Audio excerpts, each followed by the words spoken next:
everyone, and welcome to the DRW podcast page slash life adventures with D. That would be me. So I want to just say, I want to start out today by saying thank you so much for continuing to be such a huge support, not only to this group, but to the different Facebook pages that I have. And I just want to start with doing some announcements. But before I get into announcements, let me just say this. Um, I'm wearing brighter lipstick today because I want to celebrate the fact that I did 12 episodes of podcasting. So I felt like kind of being like slightly more fancy today. Okay. Um, so I feel like I'm kind of coming in from a whirlwind because my family and I decided to take some much needed R&R this weekend. And so we took, I'm calling it the social distance vacation. I don't even know what to call it anymore. It is not like any trip or time away we've ever had in our entire lives. It was definitely different than what we're used to. So I will just say this.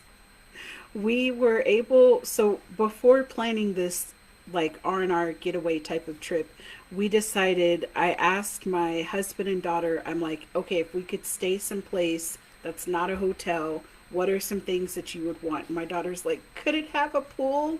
So I found a place that had a pool, and that was great because, when you live in the desert, you don't really have access to water.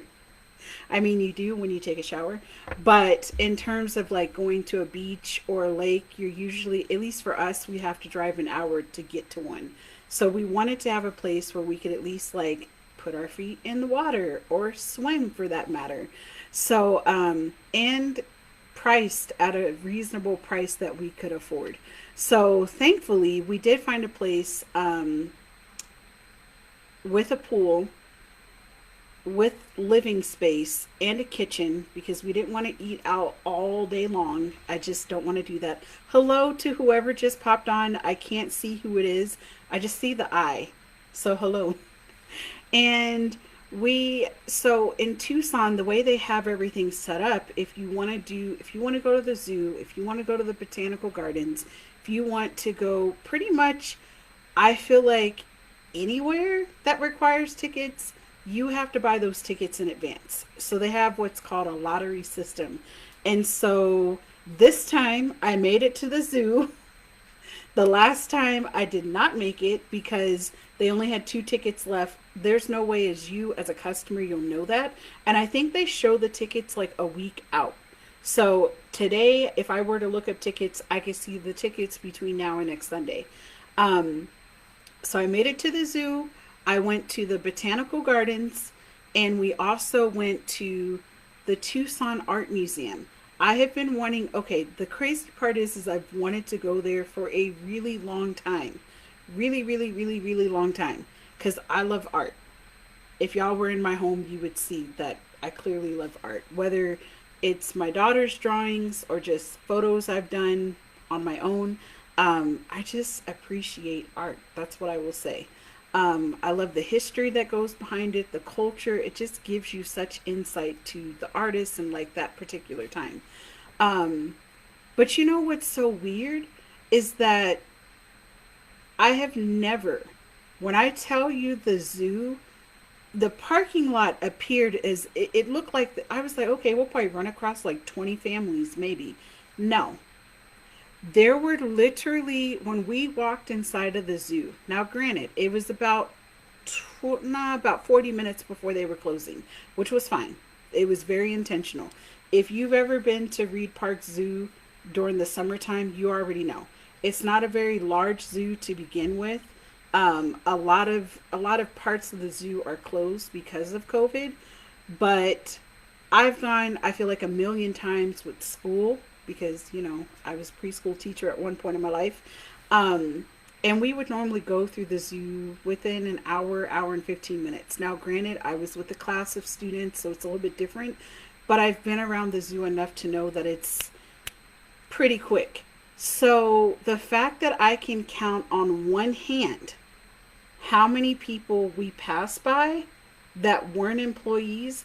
Really, it was like three families, like a couple, and it looked like maybe a grandmother and grandchild.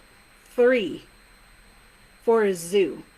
I'm not gonna lie, it was probably the most relaxing zoo trip I've ever taken in my entire life.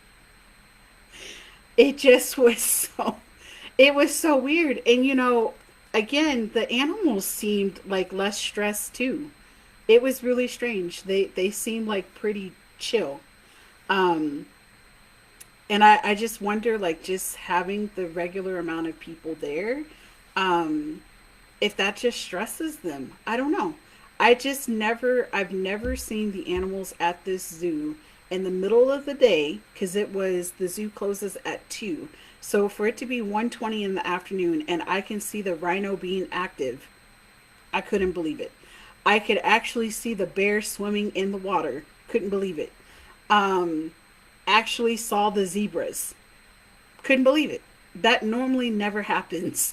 So I don't know. I just thought that was interesting.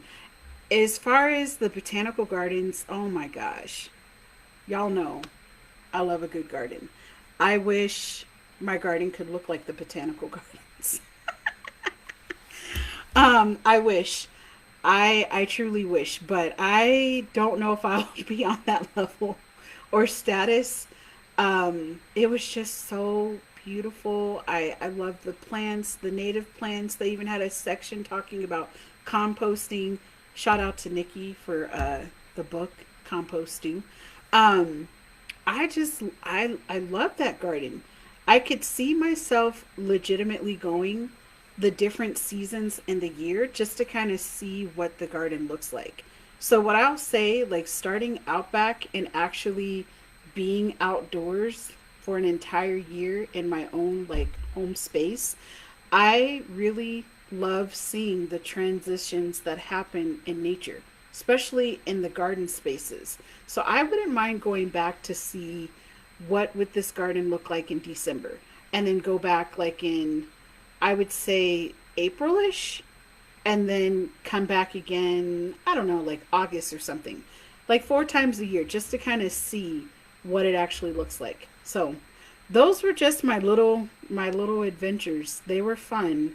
It was long time coming. My husband said, he goes, "I think you were getting cabin fever." I'm like, "You think?" I would call it Zoom fever, honestly, because I'm always in this like Zoom bubble. Um, so if you have sent me emails or if you've like texted me and I've just like responded back very quickly and said, okay, I'm on vacation or social distance vacation, I really tried to unplug. I literally brought the computer, but I didn't do anything with it. I thought, oh, I'll probably feel like doing this. Um, and I didn't. I was like, I don't feel like opening that computer. I don't want to have anything to do with it. So I'm glad that I didn't. And I'm glad the first time that I'm opening the computer, it's to talk with you all. So, all right, some quick announcements. Well, first, I want to say 2 things. I want to say thank you to Angel Productions and Photography. I just want to say thank you to Cheyenne and Teresa for the work that they've done for me, and probably speaking for other people too. But so I'll give you a little behind the scenes on them in a second. And secondly, I want to thank the Renegade Marketing Group too. I'm quite confident. Well, I shouldn't say I'm quite confident. Monique might see this, but I just want to like say thank you to both of these amazing women entrepreneurs that have supported the Outback page along with the DRW page, and they're kind of in this group but not really. But I just wanted to say thank you to them. They've just changed my life as an entrepreneur, and in learning when to say like I can let that go, So I'll get into that in a minute.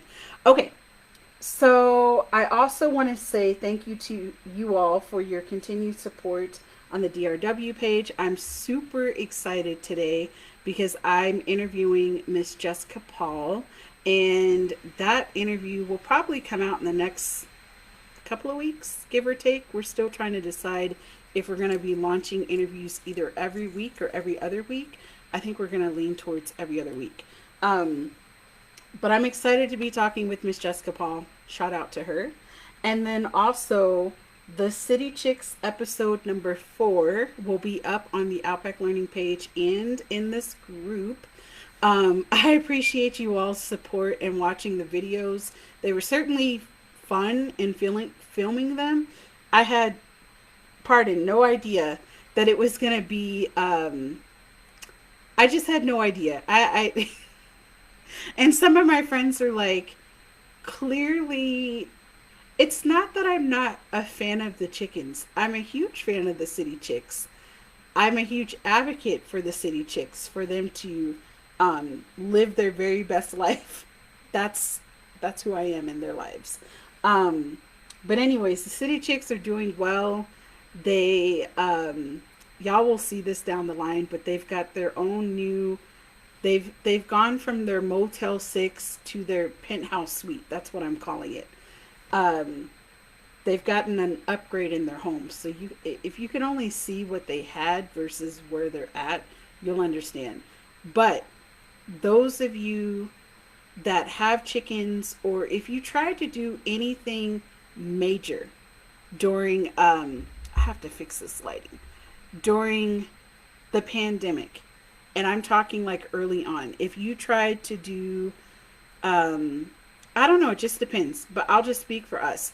We decided to get chickens for a number of reasons.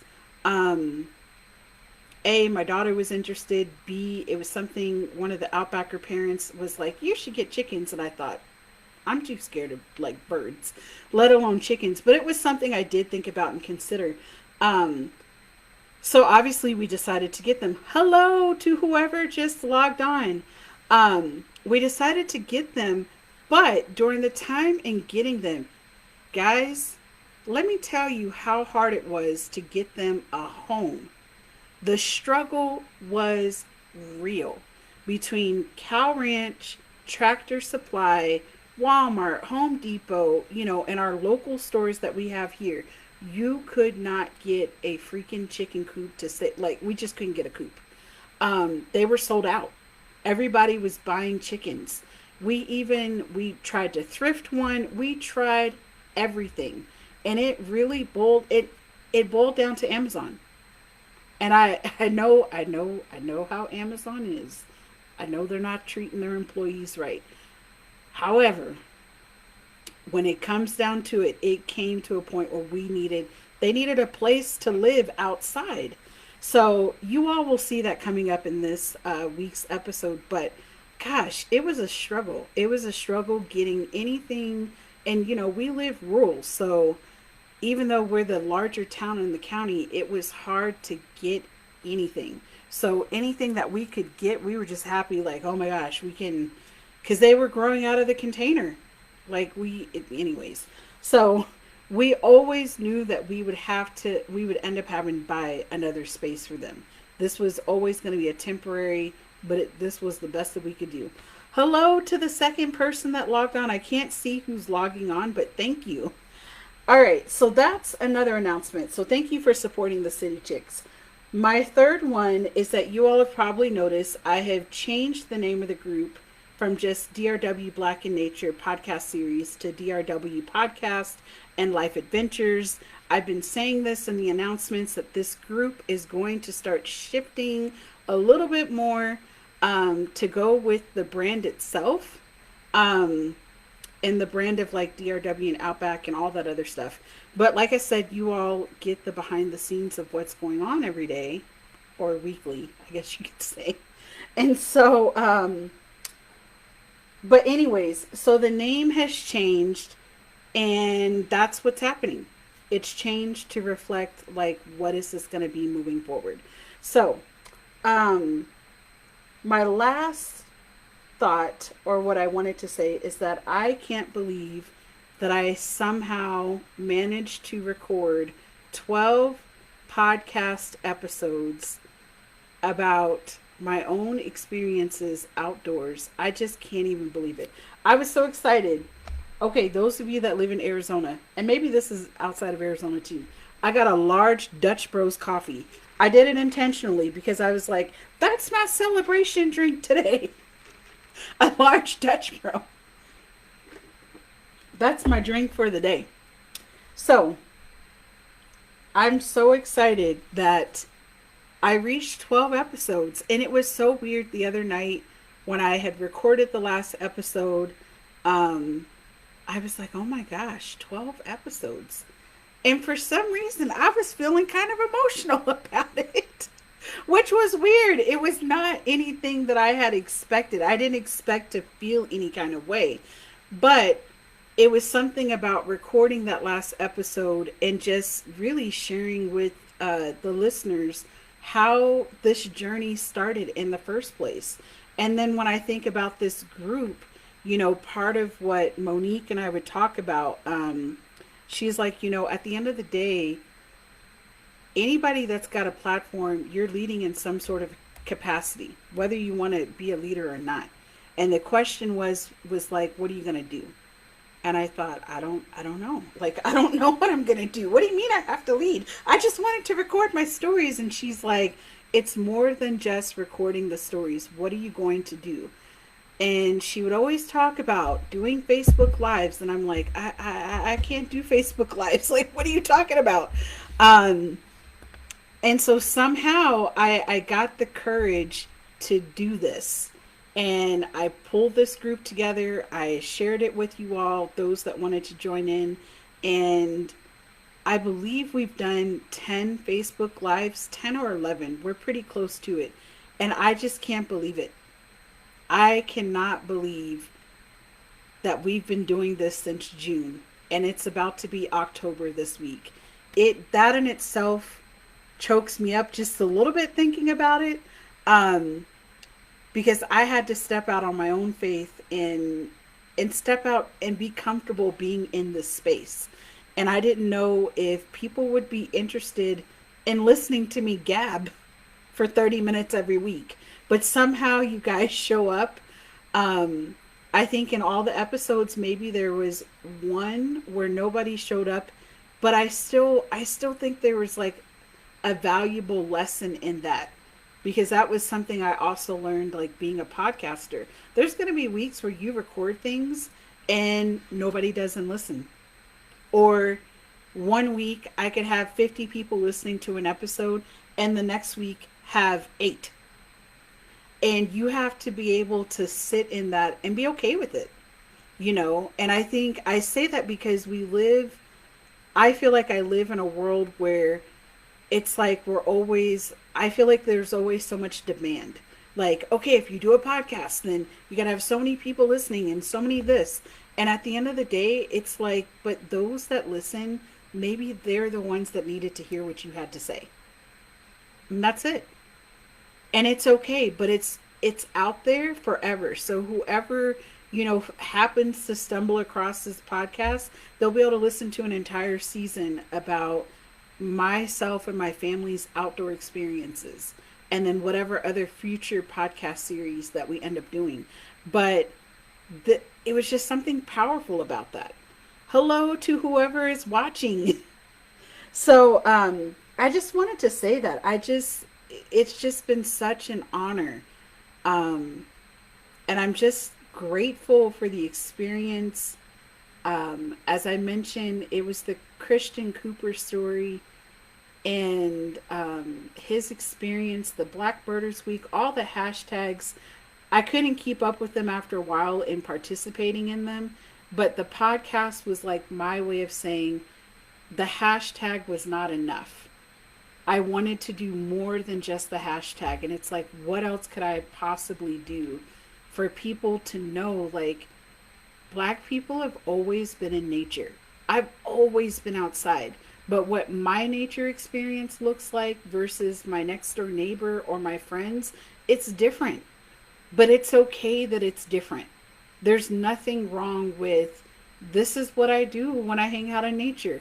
I just like to sit in the backyard, whatever your story is. And that's what I wanted people to take away, is that ultimately it's whatever's comfortable for you. And we all have our own experiences. Absolutely, there are new things that I venture into that I never imagined I would ever do, but I'm doing it now.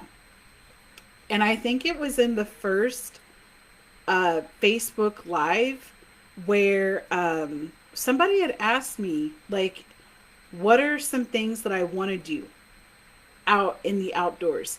I don't want you to think I forgot. And Sarah, I believe it was you, Sarah Willow. I believe it was you that asked that question in the comments. And I haven't forgotten.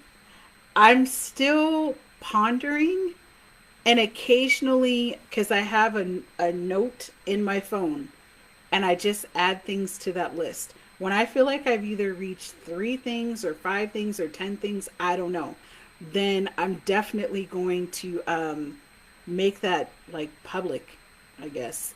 Like, what are some things I want to do?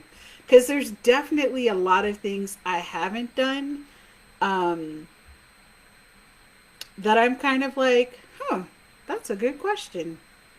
And it's a very broad question. I'm just thinking about things that I can do when it's warm outside. But when I start to think about winter and skiing, I've never skied in my life. But it's something that I thought about, like, huh, skiing. I don't know. Between riding the tram up, I don't know. I feel like I'd be the big kid needing lessons because I have no idea what I'm doing. But it's something I've thought about. Never really thought about it before until that question was posed. So, as I continue to ponder that question, I will definitely share that with you all. I have gone ice skating. Wasn't outdoors though. Don't know if I'm brave enough to ice skate on like a lake. I don't know if I'm there yet. It's always in like an arena somewhere. You know what I mean? Um, but that's an experience that I've never had, but I could have it outdoors. Um, okay. So as far as this week's episode, well, first off, those that have joined in, if you have questions or thoughts, you can certainly type them into the chat if you want to. I'm happy to answer anything. Um, but I'll just finish up some of my thoughts as far as the reflection that I stated at the end of the podcast. So, because I was starting to share a little bit about Outback, and really it was just like, where's Outback right now? Where does it stand? And again, as you all know, we are living in a pandemic, and even getting out and being in Tucson, it was very interesting. And the reason why I say that is, at some point, and I'll just speak for myself, I've had to accept the fact that I have to make some adjustments. And adjustments meaning, do I go back to what I was doing before? Probably not. But adjustments in terms of I have to do things differently, because after a while, I feel like in July, somewhere in July, early August, I was just like, I can't do this anymore. Like, I just can't do this whole bubble thing anymore. Um, and I'm not going to say other people feel that way, but I know for myself, it was just like something had to give. And I've always taken the pandemic very serious. If a friend comes by, I'm like masked up. I'm not even playing around, you know, and we're standing outside. Like, we're not coming into each other's spaces or whatever. Um, but I've also realized, like, I had to start living again. But what did that living look like? That was the part that I feel like I've been trying to figure out for the last 2 months. What does living look like? What does it look like now? Clearly, it's me wearing a mask, my family wearing a mask, um, but definitely doing the outdoor things that we've enjoyed in the past. Um, Getting back to that, um, just kind of exploring that. I still am very iffy about going to grocery stores, very, very, very iffy. Um, or just going to places where a lot of people are going to go to. Like, yeah. But when I think about Outback and what would it look like, that's still a real struggle.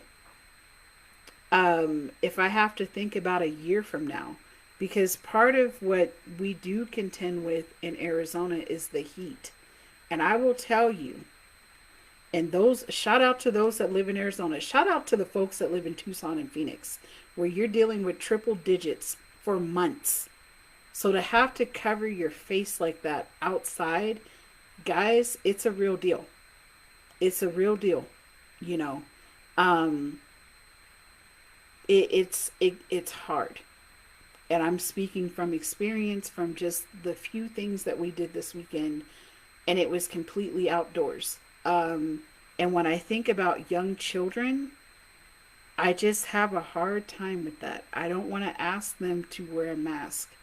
I know as an adult I would have to for my own health, but I don't know what that would look like. I really have no idea what that would look like. But the best thing that I feel like I can do is support parents with young children. So if you follow the Outback page, that's what I try to put out. That's the type of content that I put out, is supporting them in this process. I certainly don't want to tell people what to do, but I want to support them in the process because everything is happening like right now, you know. Um, I know the City Chick series, it's like silly and fun. That's the intent. It's supposed to be silly and fun because we're living in tough times. Um, I had a couple of friends reaching out this week because of the current events that are going on. Um, and I think I've shared this in other, not necessarily in this platform or space, but one of my favorite Instagrammer teachers that I follow stated it so well. And it was just like, and she was speaking for herself, and there was a quote somewhere, and I'm not going to quote it right, but it's just like the point is that in the valley I still have to find joy, and I find myself distancing myself off of social media because there's so much going on, and I just can't manage to listen to that noise all the time and still manage my day-to-day life as a wife and mother, educator, whatever role. I just can't listen to it. So I don't want people thinking that I'm not aware. I know exactly what's going on with Breonna Taylor's case. It's just too overwhelming. It's too overwhelming when I have to live my life every day. And depending on who I'm around, either I'm going to be dealing with ignorance or I'm going to be dealing with people that are welcoming. And I have just had to make decisions to say I can't be in that type of mindset all the time. Um I'm not saying that I don't fight, but my way of fighting that is I have to find joy. I can't stay in that space of being angry and frustrated. That's just me. Um, and I also know where that stems from. I was raised that way. That's just how my parents raised my brother and I. It's like you you can fight because I've always been a fighter. If my dad was on here, he'll be like, "Yep, she always had something to say. Probably too much to say. Got sent to the room plenty of times." But the more I get older, I've learned to figure out different ways to fight and different ways to advocate, because somehow I have to still find peace. And it's something about going to bed and not feeling that peace. It's something about trying to teach a class or be in this space and I don't have any peace about myself. I just can't do it. Um, and probably being a natural problem solver, I like to solve problems, but I also recognize like it's okay. I don't have to fight every single battle. It's not always my battle to fight. And so when it comes down to Outback, um, or anything that I'm doing, this is just where it stands. you know. If you're like, why is she always, she's not acknowledging this? No, I acknowledge it. It's just too much. And I don't want to get to a point, and some of you guys that are on this group, a lot of y'all don't know this, but I wasn't on social media pre-COVID. I wasn't posting anything. I did nothing on social media. I want to say for about 4 years. 3 or 4 years. So friends pre-COVID or pre-environmental ed life, y'all wouldn't know that. I mean, well, pre-environmental ed life, they would know that. A lot of y'all I met while I was still detoxing from social media. And it wasn't so much like I was posting things and people were getting, crazy on my pages. Had nothing to do with that. I just couldn't handle just all the noise, and clearly Facebook has made some changes where I can snooze, unfollow, whatever. And it makes it a little bit more peaceful for me. But so I don't want to get to that point again. And I'm not going to. I know I won't, just because there's so many other features where I can just tune it all out. But I just choose to find peace, you know, in every battle that's being fought. It's just not public. I choose to fight that battle in a different way. Um, but I also acknowledge my friends or family that are like, hey, I'm going to put myself out there. I'm rooting for them too. But I think you just have to choose, what does that look like? And I guess my point is, that kind of ties in with just being a business owner or an entrepreneur. Like, there's just going to be times where you got to decide what's going to be best for you, what's going to be best for your company, your business, whatever you want to call it, your organization. Because whatever decision you make, you have to live with that decision. So, I feel like I'm kind of preachy today. This is what happens when I get too much time off. I've had way too much time off. I had too much time to think. All right. So, in the reflections, I basically stated community-based programs, keeping that in mind, knowing the location of your program. Where do you want to have it located? So, of course, people have asked, like, oh, you could always expand and do all this other stuff. I certainly could. However, I'll always have the home-based location, because I know that there are going to be plenty of kids that aren't going to be able to go to the other location that I have in mind that I plan to be using, you know, or collaborating with this other location. But I could never get rid of the home-based one because it creates more accessibility. That's just me personally. Um, the other piece that I wanted to mention is licensing, private school policies, rulings, homeschooling, tutoring policies, all that stuff. I list these things because those are things that I ended up discovering down the line. I'm just saying, license program, private school, the rules are very, very different. Now, mind you, I live in a state that is like very parent choice driven. That's key. I'm not saying that you can't. Well, my point is that it's very parent choice driven. So our laws and policies are definitely geared towards parents making whatever choice they want to make.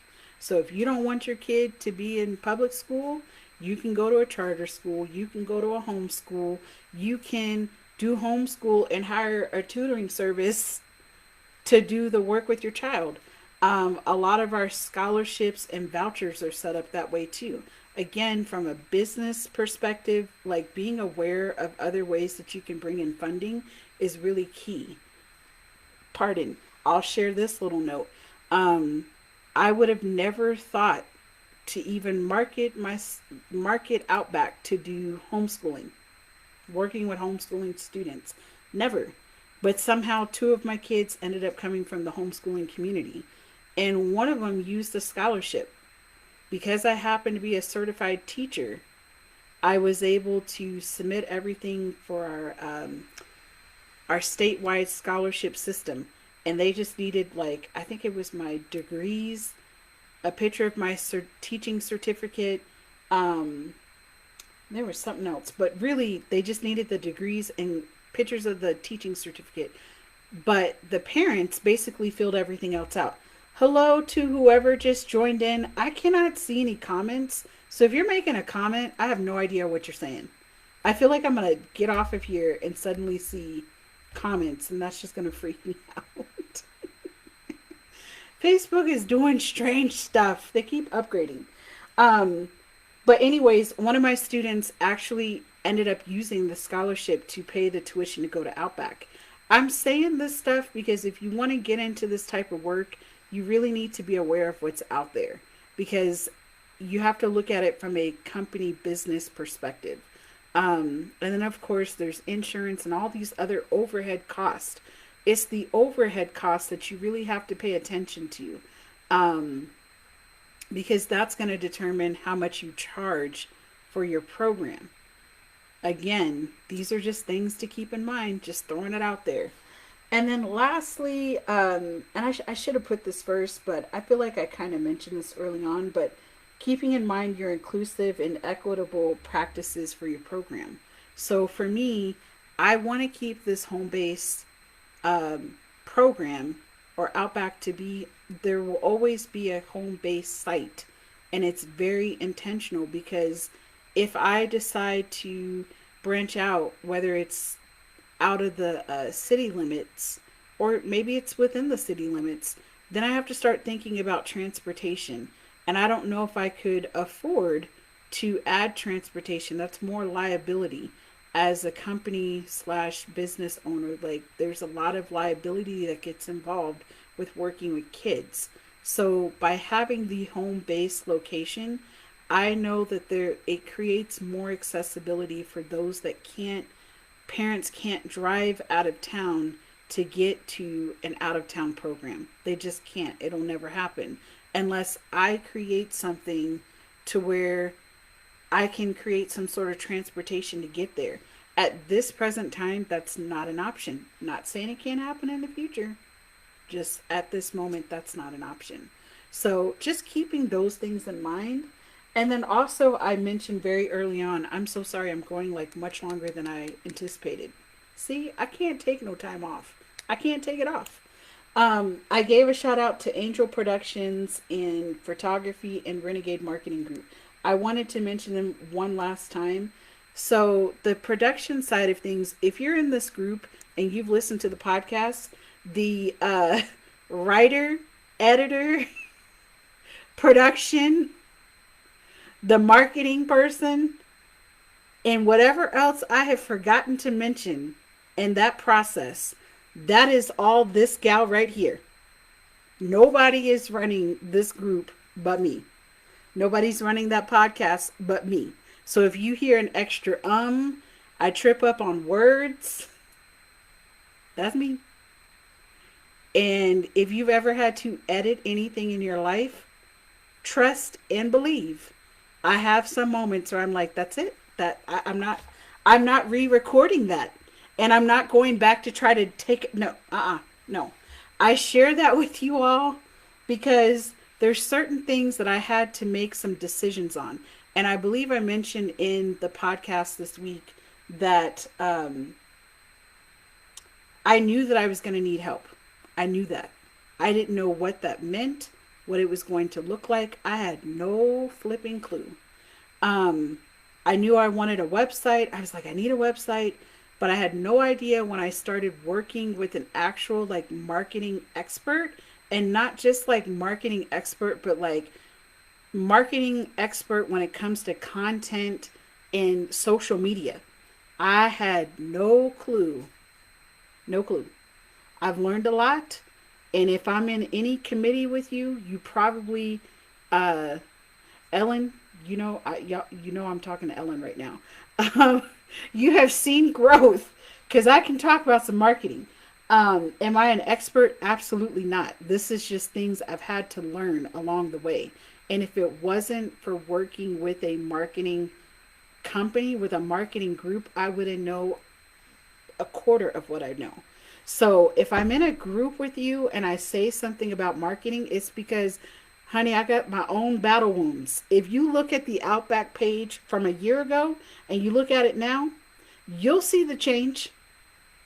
So I learned there's certain things that I had to let go as a business owner, company builder, whatever you want to call it. Because it gets to a point, why you started the business or company in the first place, you are trying to manage keeping it afloat, let alone trying to market it. And you still have to run this thing. So I'm over here teaching my normal classes that I would teach at the college. And I'm like, oh, it should be pretty easy. I have the kids 2 days out of the week, cool, whatever. Um, Let me tell you something. Between trying to upload those pictures every day that I had the kids, and it sounded easy, but it was a struggle because I was a first year business owner that had the administrative things that you have to do for your business. You have the lesson planning or prepping, whatever that process was. For me, whew, and it was something about having to load those pictures. I couldn't get it together. I struggled. Anyways, my point is, I learned a lot. I had to learn the hard way for myself. And so when the Renegade Group entered my life, my business life, and it wasn't just like helping me build a website. No, there was consulting. There was a lot of things that went on behind the scenes, and it just changed my life as a business owner. So if you're like, I don't know how she's doing it, it's just so much. It's because I decided to let go of the things that was holding me back from doing the creative things that I need to do as a business owner or as a company builder. I needed to learn to let go. And once I learned to let it go and have a system in place and really trust the process, it was game changer. Game changer. So if you're in like I said, if you're in this group, everything you see happening in this group, I'm doing it myself. There's no marketing. I'm just basically taking things that I've learned and I'm running it in the group. But I just say that for anyone that is like looking into diving into this stuff, I'm just telling you, I'm trying to help you. Trying to give some free tips here. Um, and then as far as Angel's production, so when it came down to the City Chick content, I filmed it. I did all the filming for it on this little friend right here called a cell phone, right? There's still things that I had to learn from that process. And then I'm going to wrap up this whole video. But I share that with you because I knew I wanted to do videos. I knew that from the jump. When I met with the marketing group, I said, listen, I'm doing videos. I want to do a podcast. I want to do a blog. I want to do all the above, right? So she said, you have to start documenting, which I've always done. Those of you that know me, you know I love photography. That's just like a favorite thing that I love to do. But I never got into like videography. That's just a whole nother thing. Whole nother thing that I never thought about. But I knew I wanted to dive in. I wanted to document this process. And when I think about Outback, I'm like, gosh, I wish I would have filmed it. I didn't film it, took a lot of pictures though. So I started filming a lot of, it's called like batch recording. So I would just record things in batches. Sometimes I'll do like some, I don't know, a couple of random things now. Schedule doesn't really allow a lot of batch recording, but I did a lot of batch recording in the summertime. So when I met with the Angel Studios Productions, I said, listen, I want to do this whole series on the City Chicks. So I just basically shared what was the idea. And from there, the production side of things took the videos and we did a lot of conversating, a lot. Whether it was in Zoom, whether it was a call, whether it was emailing. But that was the behind the scenes of the productions. So I have to give a shout out to them because I'm telling you, just editing the podcast makes me crazy. Makes me feel crazy because it's exhausting. So anyone that loves to edit, there is a market out there for you. Trust and believe. There is a space for you if you like doing that. I don't even like editing photos. I prefer to shoot, I prefer to take shots in the right lighting to avoid the editing because I don't like doing it. It's tedious to me.